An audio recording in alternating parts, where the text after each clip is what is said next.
মহালয়ার মধ্য দিয়ে রোববার শুরু হচ্ছে শারদীয় দুর্গোৎসব। দেশের বিভিন্ন এলাকার মতো ব্রাহ্মণবাড়িয়া এবং কক্সবাজারেও ব্যস্ত সময় পার করছেন প্রতিমা শিল্পীরা। দুর্গোৎসব নির্বিঘ্ন করতে নানা পদক্ষেপ নিয়েছে স্থানীয় প্রশাসন। জেলা রিপোর্টারদের পাঠানো তথ্য এবং ছবিতে ডেস্ক রিপোর্ট। মহালয়ার মধ্য দিয়ে রোববার শুরু হচ্ছে হিন্দু সম্প্রদায়ের অন্যতম ধর্মীয় উৎসব দুর্গাপূজা। পূজাকে সামনে রেখে ব্রাহ্মণবাড়িয়ায় শতাধিক প্রতিমা শিল্পী এখন ব্যস্ত সময় পার করছেন। মাটির কাজ শেষ করে প্রতিমাকে রং তুলিতে রঙিন করে তুলছেন প্রতিমা শিল্পীরা। তবে প্রতিমা তৈরির বিভিন্ন অনুষঙ্গের দাম বেড়ে যাওয়ায় হিমশিম খেতে হয়েছে তাদের।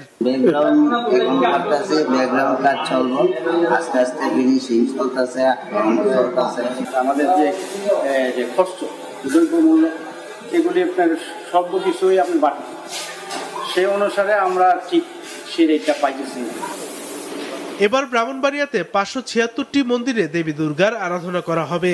পূজার যাবতীয় প্রস্তুতি শেষ করেছে পূজা উদযাপন পরিষদ। প্রস্তুতি সুন্দরভাবে আমরা করেছি এবং কোনো ধরনের অপ্রীতিকর ঘটনা যেন না হয়, আমরা সবাইকে নিয়ে আমরা যে একটা বাংলাদেশে যে আমরা যে সম্প্রীতি নিয়ে যে আমরা যে বসবাস করতেছি এবং 5ই আগস্ট বলেন এরপর থেকে আমাদের ভিতরে যে সম্প্রীতি মেলবন্ধন আছে। আমাদের ব্রাহ্মণবাড়িয়াতে এই পর্যন্ত কোনো ধরনের বিশৃঙ্খলা এবং দুষ্কৃতিকারীরা কোথাও কোনো ধরনের বিশৃঙ্খলা সৃষ্টি করার জন্য এ করে নাই।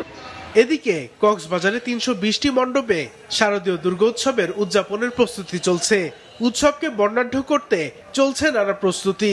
যেহেতু এটা বিশ্বের দ্বিতীয়তম দীর্ঘতম সমুদ্র সৈকত, এখানে আমরা আশা করছি 2 লক্ষের অধিক পর্যটক পুণ্যার্থী মানে জমায়েত হবে। আমাদের অনেক প্রস্তুতি, আমাদের গানের অনুষ্ঠান হবে, ওখানে সবাইকে সংবর্ধনা দিতে হবে এবং সব বিভিন্ন ঢাকার থেকে অনেক অতিথিরা আসে। 2 লাখের মতো লোক প্রতি বছরে হয়। এবছর হয়তো যেহেতু 4 দিন বন্ধ হয়েছে, তাহলে আরো বেশি লোক হওয়ার সম্ভাবনা। দুর্গা উৎসব শান্তিপূর্ণভাবে উদযাপনের লক্ষ্যে বিশেষ নিরাপত্তা ব্যবস্থা নিয়েছে আইন শৃঙ্খলা বাহিনী। কোনো ধরনের সাম্প্রদায়িকতাকে কেন্দ্র করে কেউ কোনো ধরনের বিশৃঙ্খল পরিবেশ সৃষ্টি না করতে পারে আমরা গোয়েন্দা নজরদারি বেশ আগে থেকেই শুরু করেছি। আমাদের কাছে তথ্য আছে, আমরা তথ্য পর্যালোচনা করছি। এর বাইরেও হচ্ছে আমাদের 12টি টহল পরিচালনা করবে। এছাড়া সাদা পোশাকেও আমাদের লোক থাকবে। 28 সেপ্টেম্বর ষষ্ঠী পূজার মধ্য দিয়ে শুরু হয়ে 1 অক্টোবর বিজয়া দশমীতে শেষ হবে দেবী দুর্গার আরাধনা। এবার হাতিতে চড়ে ধরণীতে আসবেন দেবী দুর্গা এবং দোলায় চড়ে ফিরে যাবেন কৈলাসে।